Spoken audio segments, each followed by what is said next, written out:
क्या आपको घुटन हो रही है इस पर्सन के साथ, क्योंकि इस पर्सन ने आपके साथ पॉलिटिक्स की है, चीटिंग की है, किसी और की वजह से आपको धोखा दे दिया है। आप बहुत ज़्यादा डिप्रेशन में आ चुके हैं इस थर्ड पार्टी की वजह से। आपके पार्टनर आपको चीट कर रहे हैं, आपको एक्सेप्ट नहीं कर रहे हैं या अपनी गलती एक्सेप्ट नहीं कर रहे हैं। आप बहुत गिड़गिड़ाए, रोए, समझाने की कोशिश की, पर ये पर्सन समझने को तैयार नहीं है। आप जानना चाहते हैं कि क्या आपको करने की ज़रूरत है और क्या कुछ इनकी ज़िंदगी में आ रहा है, तो आज का वीडियो आपके लिए है। तो चलिए शुरू करते हैं आज के इस वीडियो को और देखते हैं क्या बता रहे हैं ये कार्ड्स आप लोगों के बारे में। सो हेलो एवरीवन, मैं ऋतु भारद्वाज टैरो रीडिंग 2190 से मेरे इस चैनल पर आप सभी का बहुत बहुत स्वागत करती हूँ। आशा करती हूँ आप सब लोग खुश होंगे, पॉजिटिव होंगे, लाइफ में आगे बढ़ रहे होंगे। सो जनरल रीडिंग है, सभी के लिए है। अगर आप लोग अपनी पर्सनल रीडिंग्स बुक करवाना चाहते हैं तो स्क्रीन पे दिए हुए नंबर पर व्हाट्सएप कीजिएगा। शफलिंग मैंने स्टार्ट कर दी है, आपकी एनर्जीज़ को रीड करते हैं। अगर ये रीडिंग आपके साथ रेजोनेट करे तो लाइक, शेयर, सब्सक्राइब ज़रूर कीजिएगा। अगर आप लोग टैरो चैनल के लिए नए हैं तो मैं आपको बता देती हूँ, कार्ड्स के अंदर एनर्जीज़ हैं और एनर्जीज़ के साथ कनेक्ट होना ज़रूरी है। क्या करना है, बहुत आसान है, सब्सक्राइब कर लीजिए। सब्सक्राइब करेंगे तो टैरो चैनल का हिस्सा बन पाएंगे, कार्ड्स के साथ कनेक्ट हो पाएंगे। चलिए जानने की कोशिश करते हैं आज आपके लिए क्या एनर्जीज़ आ रही हैं, कार्ड्स आपको क्या बताना चाह रहे हैं और क्या गाइडेंस आपके लिए आ रही है। सो डिवाइन प्लीज़ गाइड कीजिए, angels, holy angels, divine Bajrangbali please बताइए कि व्यूअर्स की लाइफ में क्या है, क्या चल रहा है और क्या एनर्जीज़ आ रही है। लास्ट तक वीडियो को ज़रूर देखना है, स्किप करेंगे तो एनर्जी स्किप हो जाती हैं। ओके, सो फर्स्ट कार्ड निकालते हैं, अंडरस्टैंडिंग। ओके, सो चलिए कार्ड स्प्रेड लेते हैं, फिर रीडिंग को स्टार्ट करेंगे। ओह माय गॉड, नेक्स्ट आया है यहाँ पर compromise. Okay, the source, silence. Okay, letting go. Okay, existence, conditioning. Okay fine. So last card आया है सप्रेशन। सो देखिए आपकी लाइफ में जो भी चल रहा है, थर्ड पार्टी सिचुएशन, धोखा, चीटिंग, जो भी आपकी लाइफ में चल रहा है ना, यहाँ पर मैं देख पा रही हूँ कि आप बहुत ज़्यादा सप्रेस्ड हैं, डिप्रेस्ड हैं और बहुत ज़्यादा परेशान हैं। थर्ड पार्टी की वजह से आपके जो पार्टनर हैं वो कहीं ना कहीं आपके ऊपर या तो बहुत सख्त हो रहे हैं, बहुत स्ट्रिक्ट हो रहे हैं, या फिर आपको इग्नोर कर रहे हैं। आपकी लाइफ में सुकून, शांति, प्यार, भरोसा, सब कुछ मिसिंग है। आप अपने पार्टनर के लिए बहुत ज़्यादा फीलिंग्स रखते थे, आप इससे बहुत ज़्यादा प्यार करते थे, लेकिन जब से ये चीटिंग आपके साथ हुई है, जब से ये धोखा आपके साथ हुआ है, आपने खुद को अकेला कर लिया है, आपने खुद को सीमित कर लिया है, आपने खुद को दूसरों से दूर कर लिया है। कहीं ना कहीं आपको ही गिल्ट हो रहा है। आप में से कई लोगों ने खुद को चोट पहुंचाने की भी कोशिश की है। आप बहुत ज़्यादा अनस्टेबल हो गए हो। आपकी हालत इस पर्सन ने बहुत ज़्यादा ख़राब कर दी है। आपके अपने ही पार्टनर ने, आपके अपने ही प्यार ने, आपके अपने ही पर्सन ने आपकी लाइफ को इस हालत पे लाके खड़ा कर दिया है कि आप बिल्कुल टूट चुके हो। डिप्रेशन का शिकार हो रहे हो, दिन रात रोते हो, तकलीफ़ में हो, किसी से कुछ कह नहीं पा रहे हो, समझ नहीं पा रहे हो ये क्या हो गया, क्यों हो गया। तो समझते हैं यहाँ पर कि क्या एक्चुअल प्रॉब्लम है, क्या चीज़ें हो सकती थी, क्या चीज़ें हो रही हैं, क्या ये पार्टनर कभी आपके पास वापस आएगा, क्या थर्ड पार्टी कभी जाएगी। देखिए सबसे इम्पोर्टेंट बात ये आ रही है कि आपको ये समझना है कि आप इसकी गलतियों को लेट गो करते रहे। आप इसकी गलतियों को या तो इग्नोर करते रहे या फिर आप इस पर्सन की गलतियों को कहीं ना कहीं माफ़ करते रहे। इसी चीज़ का फ़ायदा इस पर्सन ने उठाया है। किसी बाहरी इंसान का आपकी ज़िंदगी में आना आसान नहीं होता। कहीं ना कहीं पार्टनर की गलती है, बहुत बड़ी गलती है, जिसकी वजह से ये थर्ड पार्टी आप दोनों की ज़िंदगी में आई। कोई भी थर्ड पार्टी खुद नहीं आ सकती, उसको लाने के लिए किसी एक पर्सन की ज़रूरत होती है। तो आपके पार्टनर ने आपको जो चीट किया है, आपको चीज़ें समझ में आ रही हैं कि आपको या तो घर पे रखा गया और बाहर जाकर के इस थर्ड पार्टी के साथ इन्वॉल्व हुए आपके पार्टनर। आपके पीठ पीछे यहाँ पर वार किया गया है। आपको दिखाया गया कि ये पर्सन आपका है, ये पर्सन आपसे प्यार करता है,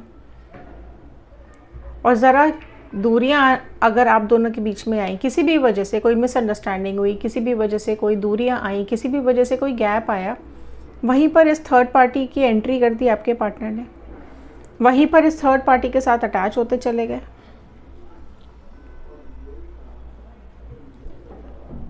आपसे कॉम्प्रोमाइज़ेस करवाने की कोशिश की गई, आप करते भी रहे।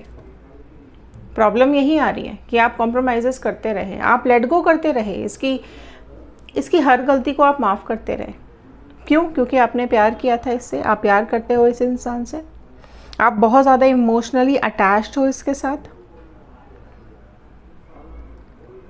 लेकिन इस पर्सन ने कंटिन्यूसली आपको चीट किया, और ये चीज़ आप समझ लीजिए कि कॉम्प्रोमाइज़ेस से काम नहीं चलेगा, बिल्कुल कॉम्प्रोमाइज़ेस से काम नहीं चलेगा।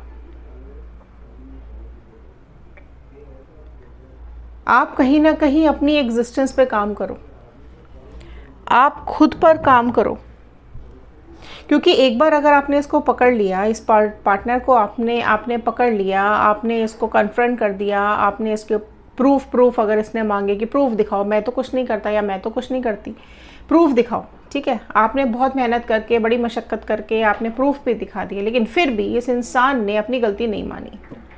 उल्टा क्या किया, आपके ऊपर ही ब्लेम लगाए कि तुमने टाइम नहीं दिया, तुमने मेरे को इग्नोर किया, तुम्हारी वजह से मैंने ये सब किया, तुम्हारी वजह से ये सब चीज़ें हुई हैं। तो आपके ऊपर ही ब्लेम लगाए गए, आप में ही कमियां दिखाई गई, आप में ही बुराइयां दिखाई गई, खुद पर कुछ भी नहीं लिया गया। आपका रिलेशन ऐसे इंसान के साथ हो गया है जिसने आपके साथ बहुत ही बुरा किया है। चीट करना उसका काम है। हो सकता है आप में से कई लोग ऐसे हैं जिनका रिलेशनशिप बहुत समय से बहुत अच्छा चल रहा है और आप एक्सपेक्ट भी नहीं कर रहे थे, आप सोच भी नहीं सकते थे कि इंसान इस तरीके से कैसे बदल गया, किस तरीके से ये पर्सन किसी और को हमारी लाइफ में लेकर के आ सकता है। अभी तक तो ज़िंदगी अच्छी चल रही थी, अभी तक तो कोई प्रॉब्लम ही नहीं चल रही थी, अचानक से ये सब चीज़ें कैसे हो गई। बट एक बात आप समझ लीजिए, कहीं ना कहीं एक्सपीरियंस से समझ में आया कि cheater is always a cheater only.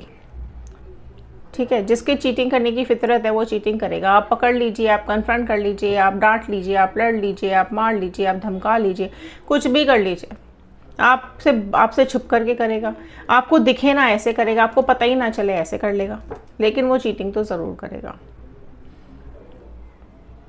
आपकी वैल्यू नहीं हो रही है उसको, आपकी कदर नहीं हो रही है उसको, और आप रो रहे हो, आप परेशान हो रहे हो, आप उसके पीछे पड़े हो, गिड़गिड़ा रहे हो, हाथ पैर जोड़ रहे हो, कहीं ना कहीं आप उसको समझाने की कोशिश कर रहे हो, बताने की कोशिश कर रहे हो।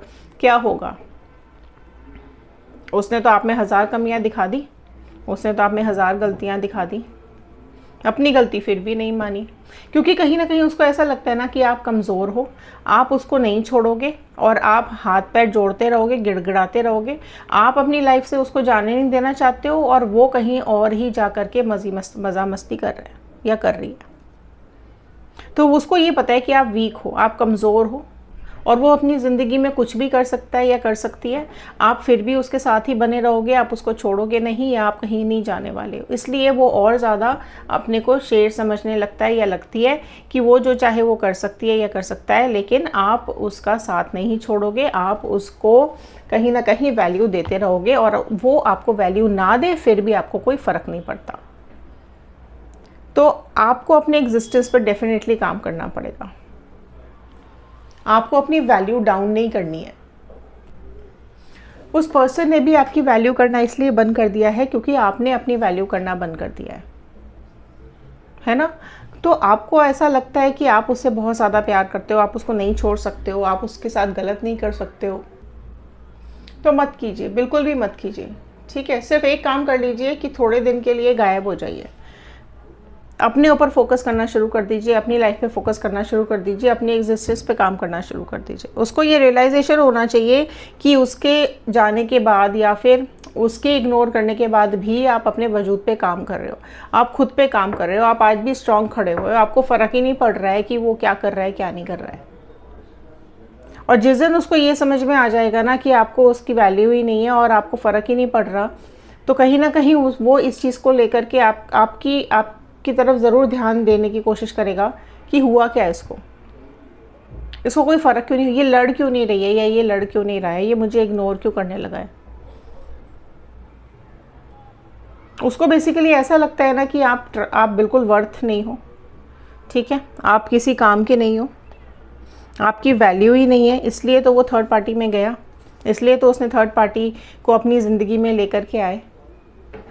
तो ये चीज़ डेफिनेटली आपको निकाल देनी है अपनी ज़िंदगी से। हाथ पैर जोड़ना, गिड़गिड़ाना, लड़ना, झगड़ना, धमकाना कोई फ़ायदा नहीं करेगा। रादर ये पर्सन आपसे और ही और दूर होते चले जाएगा। सो बेस्ट यही है कि अपनी कंडीशनिंग पे काम करो।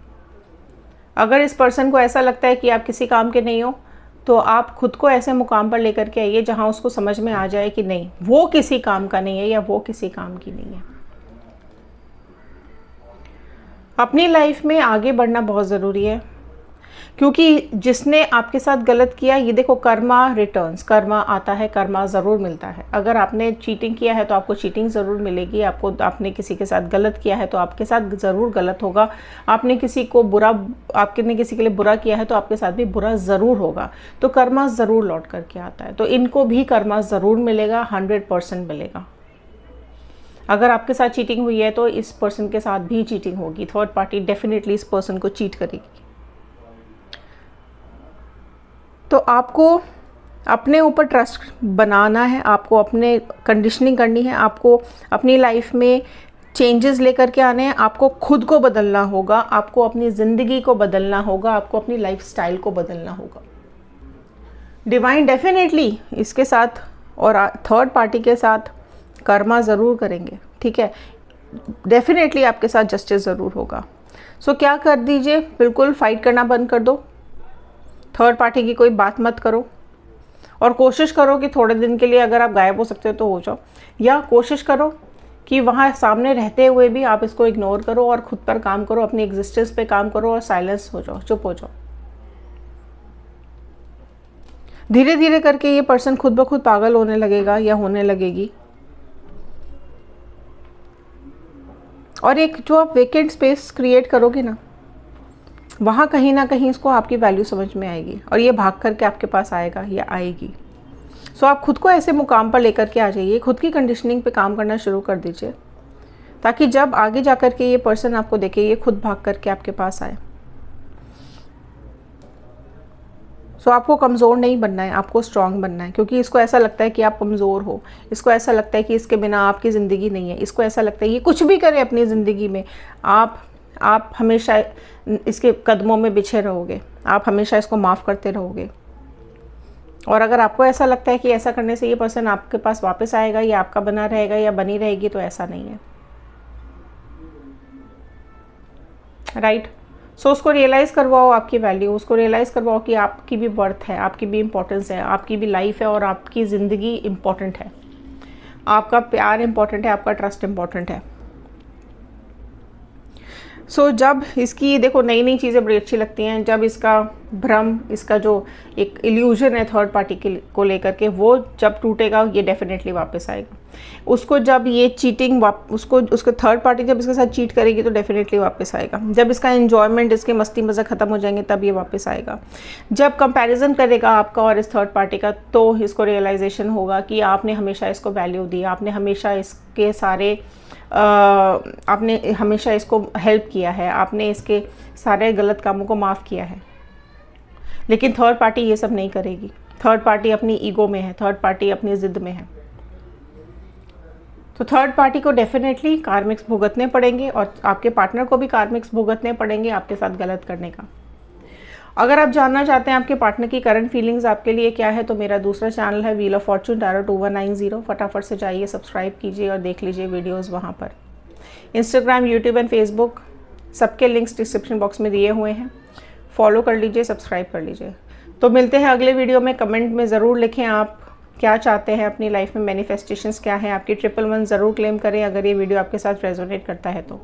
सो मिलते हैं अगले वीडियो में। Thank you and have a nice day.